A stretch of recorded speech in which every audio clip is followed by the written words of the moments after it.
Kamera pamba ipedera makomtasa. Yeso ndio chukua. Ndikanye pachapa fane moto. Mwarari mbatsiro.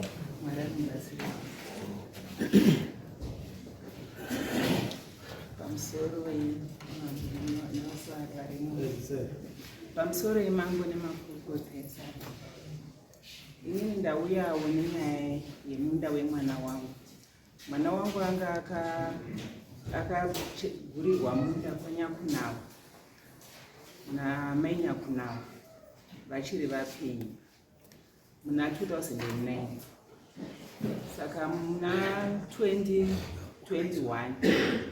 mwana wangu akuda kuvaka akatofuruma zvidhina. Ndinongoti hangu ipapo paakagurirwa akatoya kuratidza akanditora akanondiratidza munhu akati ndapiwa makondi wa5 ndandambopiwa 3. Saka ndazovapawo 300 nokuti mai ava vari kurwara vangodaenda kuchipatara varikupanikidza. Saka yazonzi 300 saka yazonzwa iri 300 vaibhadhara raundi sekuru mano. Saka ndinobva ndazowedzerwa kaitwa makondi wa5 kuti pakanaka papane toilet yanga yakavakwa zvikanzisaka mari yacho painobhadharwa hanzi yazoshota yetoilet yanzi $40 nokuda kuti pakashanda 4 bags decement nekubhadhara build. Saka hanzi ndifanira kubhadhara $40. Ndikati asi pakanaka nobva tatotenderera nobva tapaona pasina kana miti pane jecha. Ndikati asi mumakondo miti ichazomira inyaya yekuti kana vanhu vanenge vachingotema zvikanzi apa anga achitori mudiki achibva anhingika aibva aenda kubasa kwake kuzetarapi kunhu aindoshandira munhu anga achiri mukomana achibva agara nobva azoroora achibva saka kuzobara kwavakaita mwana inabva tichatatopesana nokuti pese ipapo kubva zvinangokuia mumambezo aingokonana. Saka akatopesana mwana vatobara mwana wake murume wangu akatouya akatondudza ndandimukebsi mandaishandisa zvikanzizvo kwaita mwana mukomana ndikati makorokoto tazoenda kuya kunoona mwana. Saka agara nemukadzi wake anga ari mwana mbiri wakamurora ne17 years vakagara vana kuruda kuvaka. 2021 mukomana aidhiraivha mushikashika akati ndauda kuvaka akaenda zvepinda nevana vake achitonwa mvura so pamwe pane dombo so paita mvura ndoanwa mvura achigeza meso vana vachitonhugira paya pane miti zvikanzi ndakaudza maneighbors angu kuti inini musateme miti. Inini chandisingadi kutemwa kwemiti. Miti yangu siyai yakadaro. Muti kana uchitobva ipapa ngauite zvokudzurika zvokuti handizombobvunzi kuti nhai muti wakaendepi. Asi mukaita zvokutema handitozvivi handinozonetsana navanhu kuti akatema muti panzvimbo pangu ndiani. Zvoshuwa miti yakakura papatova nemiti yakakura. 2022 muna January mwana wangu akabva aita accident pakanondiradza pamanje achitava kuvaka anga atsvaka baba Joni ndovainzi vavake ivo ndisabhufungu zvanzi vavake ndeyanga builder wainge awana nobva vandiratidza zvidhina zvaiforomiwa tauda unosvika parwizi pane karwizi so papane oven yanga iripo karwizi kekuenda kwaMukoyu zvikanzi izvoni zvidhina izvi ndakaforomesa zvasati zvatsva saka pakafamba nyoka yakakrosa neparodi zvikanzi zvidhina izvi munotori nenyoka mene ichangotsvirawo imomo kana zvakudini zvakusamba tatozvona tikati asi zvakanaka istandard nobva taenda edu kuya nobva tasvika tatoona kuti hapane miti manje zvikanzi hapana nombotema nobva tadzoka nobva taitawe. Saka muna 2021 mwana wangu abva aita accident nobva ashayika akati akamboti ake 1 week achirapiwa nobva azoshayika. Ashayika mwana wangu akavigwa nobva tazoenda kuNyaradzo. Panyaradzo baba munini vakati pakugoyiwa kwezvinhu zvake zvikanzi munofanisa kuvhumbunwa akataura zvikanzi mukomana vakanga nestand yake kwaMukoyi zvikanzi nababa munini zvikanzi kana stand yo yakuzova kwamaiguruka monditaurira ndikubatsirei tivakire vana.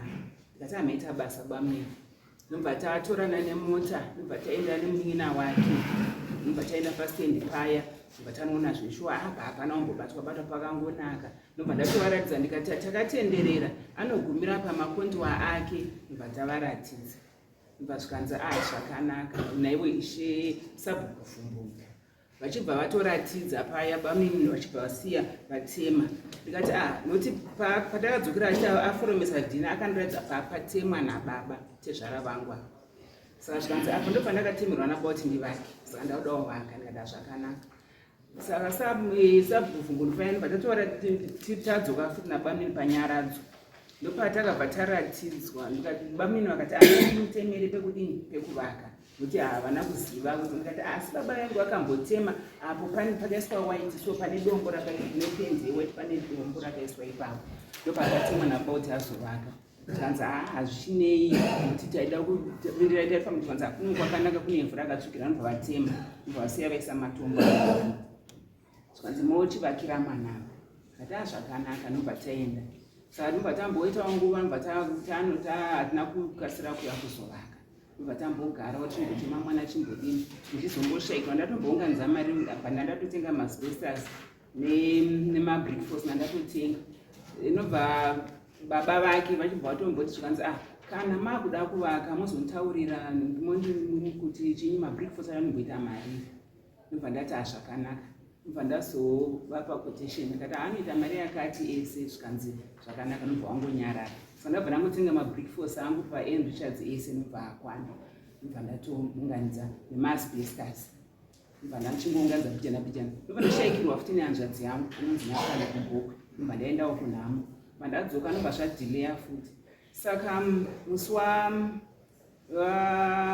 wa30 November ndakabva ndaningira bamini vakabva vauya nekumba inge iri Sanje.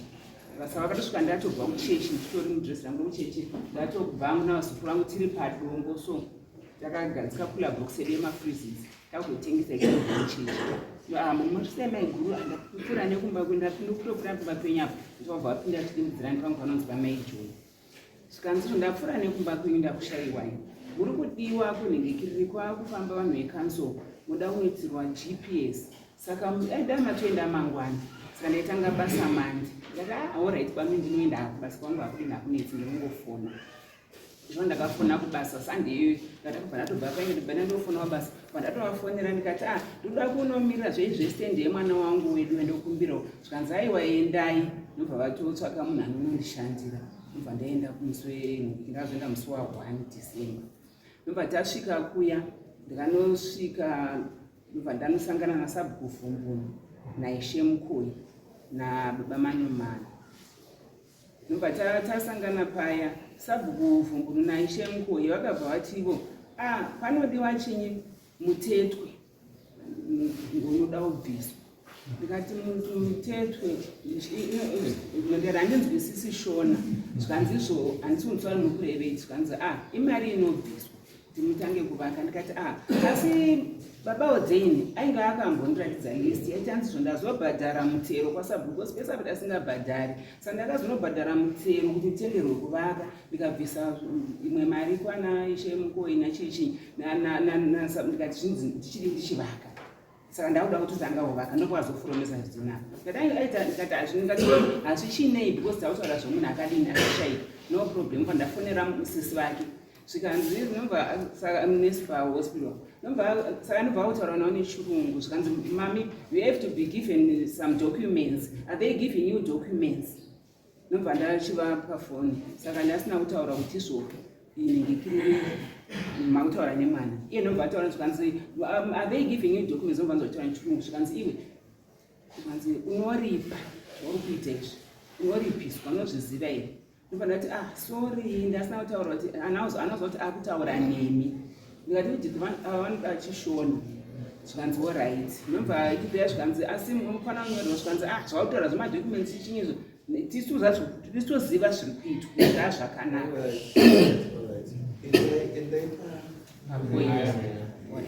Saka ndaitiswa ndakazouya the following day ndabhadhara mutetwe nechinji zvese ndibva ndapedza ndaitiswa GPS. Ndobva ndatoti ndapedza ndobva ndatotakura maasbestos angu mabrickforce ndatenga simendi ndobva ndataurira builder ndikati ndakudini ndakuchivaka. ndatakurirwa zvidhina, ndakatenga zvidhina panonzi paryiwayo. Ndobva ndatanga kutenga zvimwe.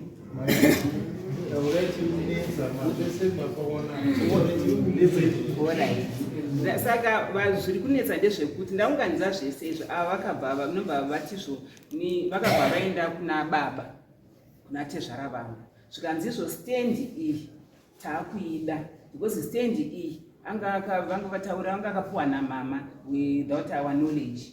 Mwana wavo hanzi mwana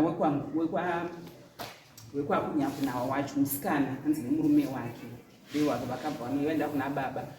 Baba vachibva vaenda navo kunhingi kiri kwaishe mukoi vachibva vapuwa $65 zvikanzizvo baba hanzi ndovakatibvunzai vange vabvunzwa here zvikanzizvo maexpenses anganga akashanda imari zvikanzi $65 nobva vapuwa $95 nobva vapuwa $95 iya. Saka vachibva vatongouya kwamutare ndobva vandifonera ndobva ndazvina misiko ndikati handibaba zvikanzizvo ndobva ndavafonera zvikanzi asvikai kuno naisei ndobva ndatomhanya ndatosvika kuya zvikanzizvo vaiva vekwanyakunawa mwana wavo wazouya akati zvoni taane imwe plani kuda kuestendi. Ndikati izvozvizvi indatounganidza zvinhu ndatocheresa foundation yatocherwa zvinatotenga kuti vanoda chirudzii ende kubva rini 2009 musitaure zvekuti tauda nhingikiri stendi iri nokuda kuti mwana wangu afa iri zvikanzizvo ndozvatovapo ndikati zvikanzizvo avatondipa mari ndobva ndikati baba zvikanzizvo mwanangu zvina makuva pasi izvi iwe ngotambira mbva ndatambira mari vanobva ndabuda ndobva ndashushikana ndobva ndangonogara ndobva ndabuda ndaita off futi ndobva ndaenda kwaishe mukoi ndikati ishe mukoi zvaitwa izvi zviri feri zvikanzizvo inini handauzvinzwisisa nokuti sekuru manomani vakangonyorerana nevanhu ava vachibva todzokeserana mari vari vega pana medhemu inda handisipo ndobva ndafonera sabhuvhungu ndikati zviri feri zvaitwa zvikanzizvo inimi ndaimozasi naishe mukoi matata ndandopa ishe mukoi ndichema zvikanzi musacheme panapa pachemiwe nobva ndanyarara zvikanzi chendai mimi munogara pasi semhuri motaurirana kuti izvoni moita sei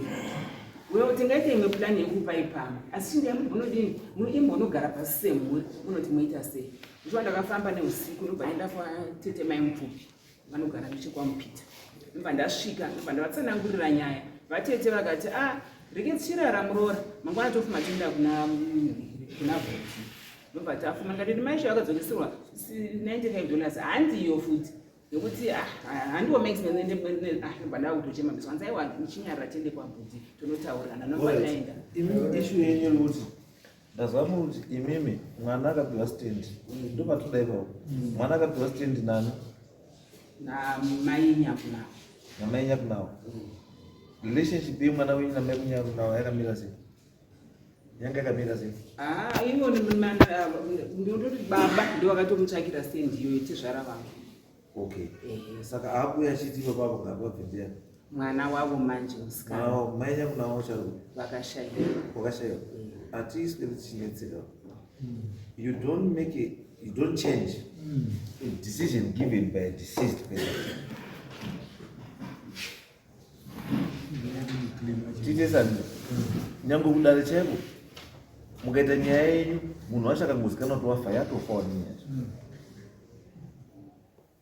kuzi kana munhu anga akatopiwa kastendi andi akatowaka machita all these things where were you? And akamupa ndiye angari mudzi wenzirendi yacho iri yakapamba saka umwe munhu asiri mudzi werendi anokwanisa kuuya kuti rendi yachaiti kuti arevoke a decision by given by the owner ndiapo sabhukungaiti sabhukuri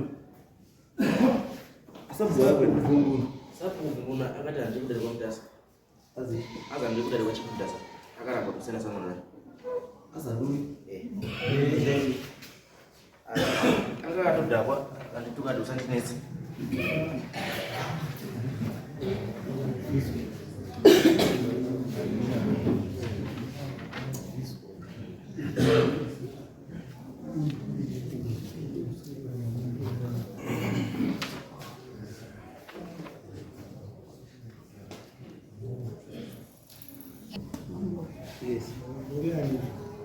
chinonzi igwesi nyakunako ndiri mwana wamuna ini ndakatumwa nehanzvadzi yangu ari kuSouth Africa ndiye akandituma chiti ndanzwa kuti pamunda pane munhu akutanga kurima nekuchera foundation pamunda ipapo.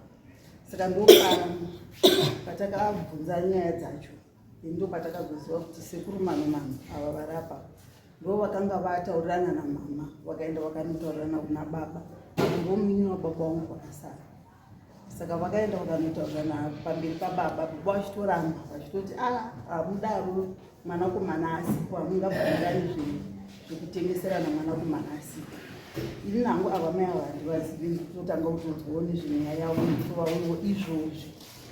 Asi munhu akataura namai vamuti sekuru Manomano takabva taonana nasekuru Manomano ishe mutimahamba vakatiti endai munoita dialogue nasekuru Manomano. Tikaenda kumba kwababa tikataura nasekuru Manomano. Sekuru Manomano akabvuma kuti inini ndakanga ndataurirana namai nezvekutengeserana ende yanga isiri makondiwa 5 andikunzwa ari kutaurwa panapa.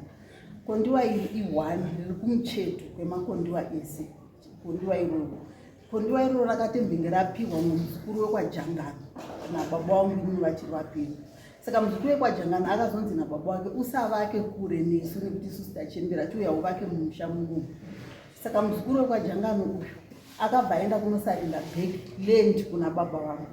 Saka sajangano nasekuru Manomano vaizivana ndo pakutaurirana nasekuru Manomano kuti ini ndakambenge ndati mwana asikana wangu akambenge apiwa a piece of land kwanyakunako achinzi arime asi ndazofunga futi kuti ndinda kuchembera saka ngaadzoke pamba avakire pamba.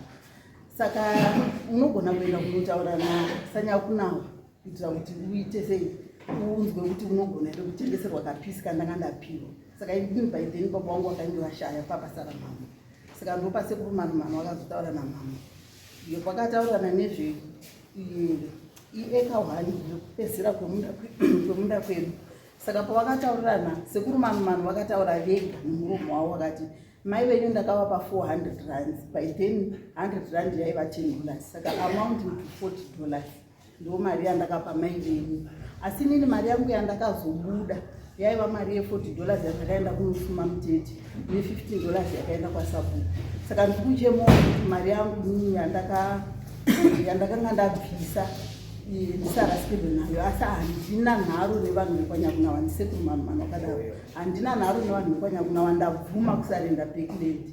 Sekuru Manomano vakasaina vakati ndasarenda backland tikavadzosera $95 yavo.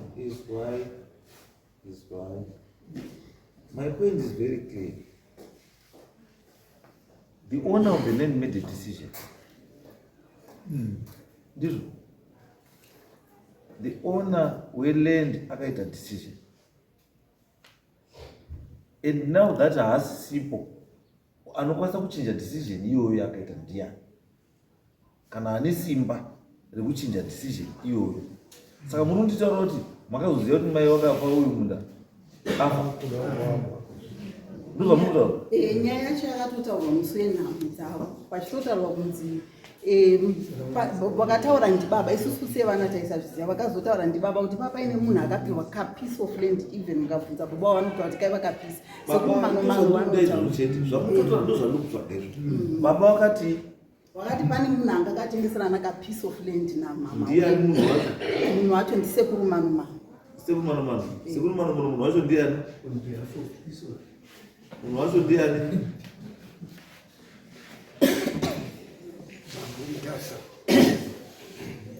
Zviri kutaurwa izvi inini ndakatsvagira muzukuru stendi.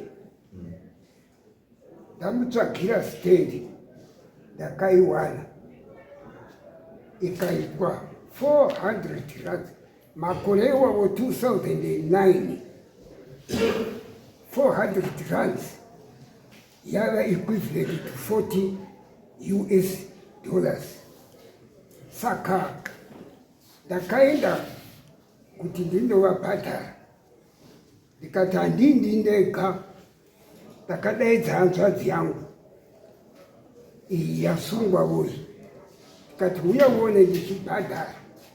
tasvika ndikati handikupi tiri tega, hambai kuno mumwe. Vakati baba munini variyo kureva Sanyakunava. Tasvika mumba maSanyakunava, mbuya Nyakunava vakataura vachiti ndauya naSamanumano, vakashandisa izwi rokuti ndamutengesera munda.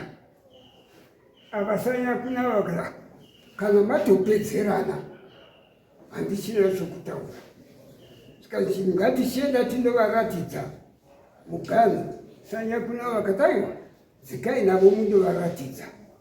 Vakandiratidza pisi yacho. Takagara.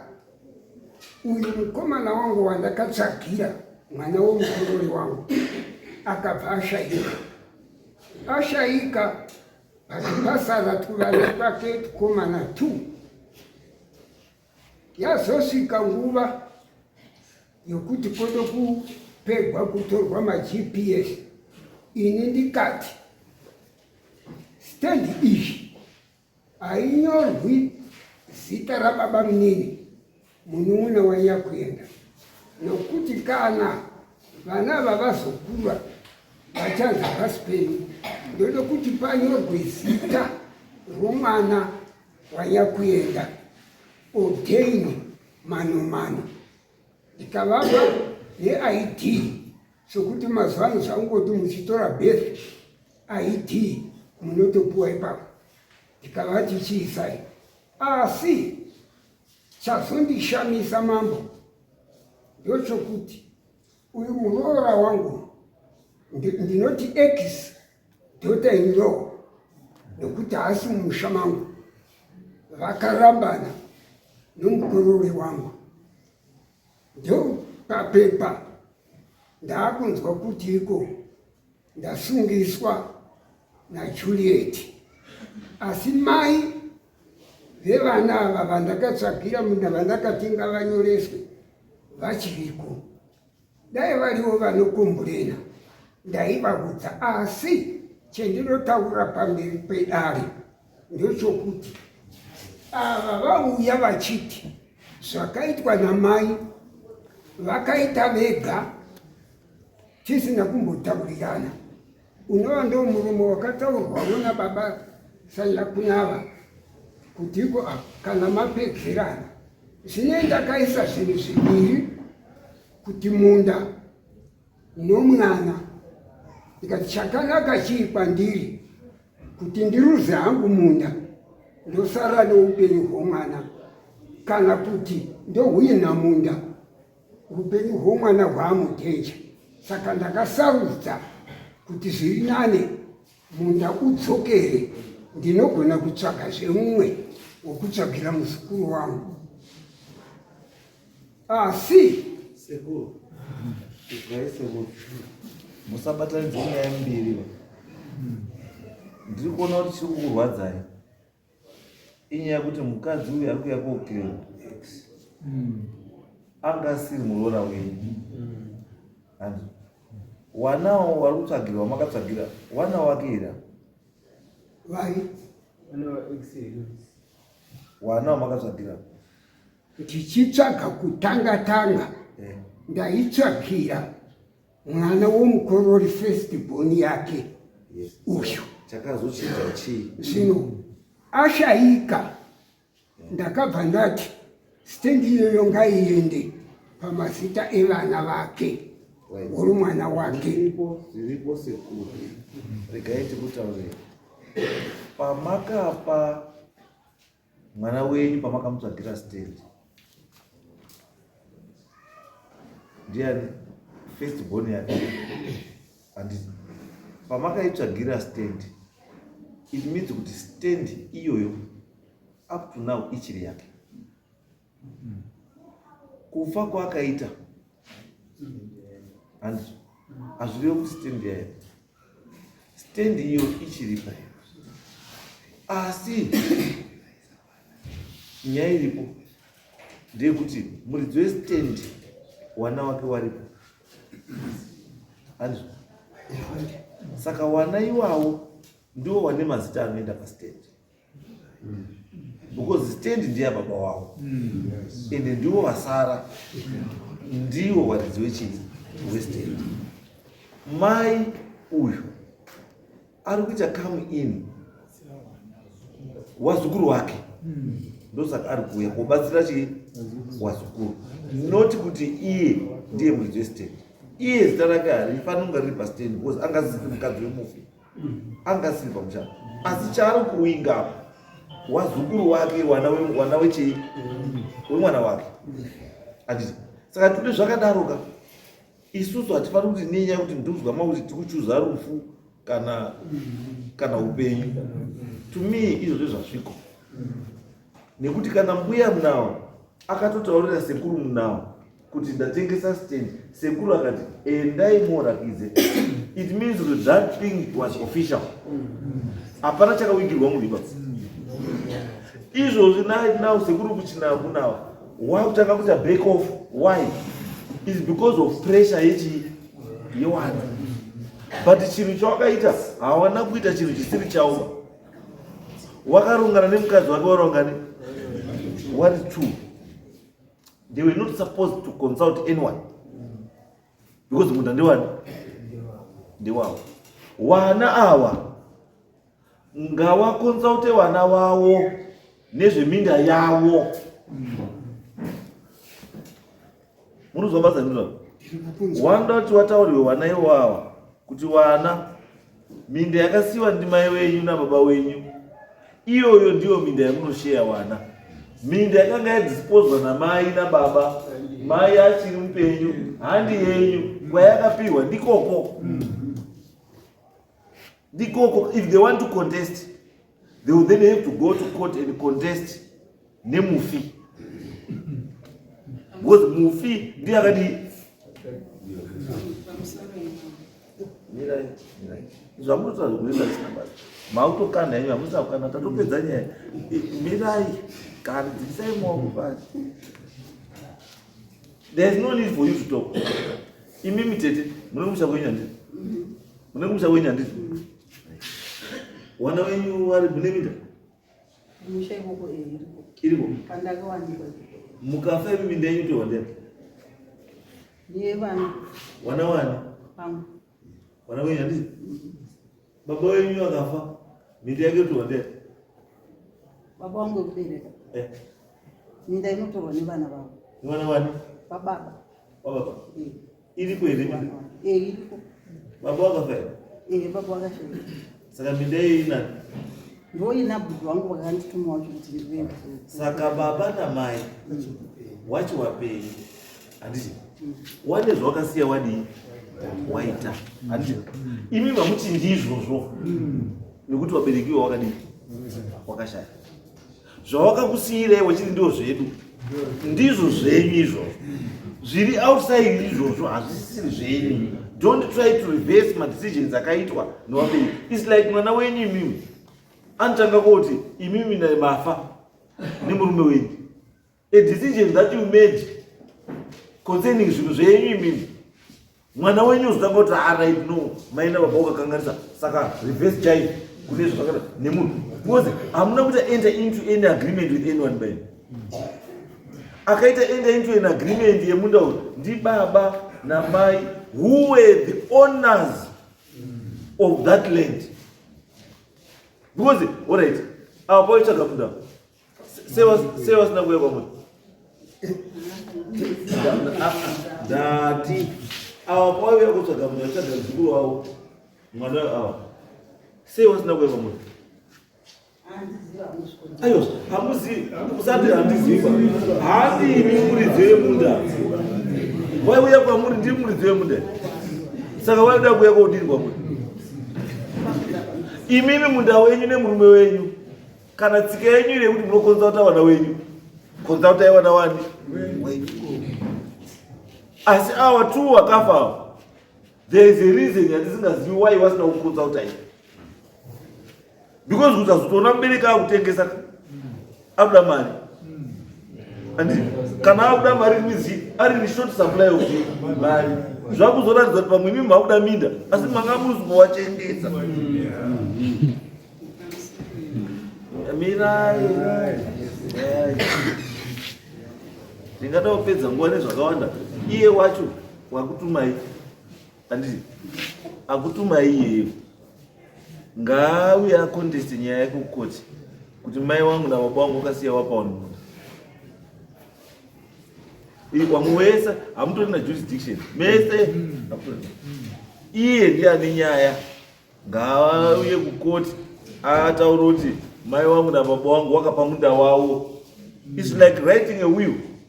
You don't change a will yanyu vari muridzi just because muri kungo takakanganisa. Anokanganisa because makanyora izeye zvainyora. You just abide by. And is mai avo pavanga vachitaura ndanzwa vachiti hanzi ndanga ndakapiwa ese maeka. Point of emphasis, it's just 1 acre riri kumucheto. Sekuru ndora vataura vachiona vachiti ndanga ndazopiwa akatsvagira munda muzukuru haasi mai avo ndisekuru. Saka anoziva munda wakapiwa ndisekuru. Saka isu tichatera zvitaurwa ndiani ndisekuru. Zvatopera muridetsana nei. Saka imi mai chiitai go back mobatsira vazukuru kudini kuvaka nekuti zvavakuita pamba pani pavo movachengetedza. Imimi sekuru chichengetedzai vazukuru vari papi wari pavari wawake sekuru longa kwama makadii kwama makaita wazukuru ngaite go ahead. Yes. Kuti hawana zita vari kuya kodzigira vana vari outside environment zita riripo pasi penyu bamutengesi pamai wana vari vakuri mangani. Umwe wacho ane 13 years. Umwe wacho ane Umwe wacho ane 10 years. Ari grade 2. Umwe wacho ane 10 years. Umwe wacho ari grade 7. They are 8 years. Umwe wacho ari grade 2 ane 10 years. Chanaenda kutaura mambo ndezvekuti baba vakaona Samoni vakafunga kuti ndiri kuvasungisa. Handovasungisa baba vesinanananingiri ndakati nyangotaura nimukatarisana nekiramu rakanzi Juliet Versus Nyakunavo. Saka baba vaichivadaidza neti vauye vaitimise sezvo varivo vanga vari paground chete. Handinavasungisa kuti vane mhosva handizvo. Aiwa sekuru nyaya yatodii nyaya yatopera haina kuti asi zita renyu imimi mai hariendi pachii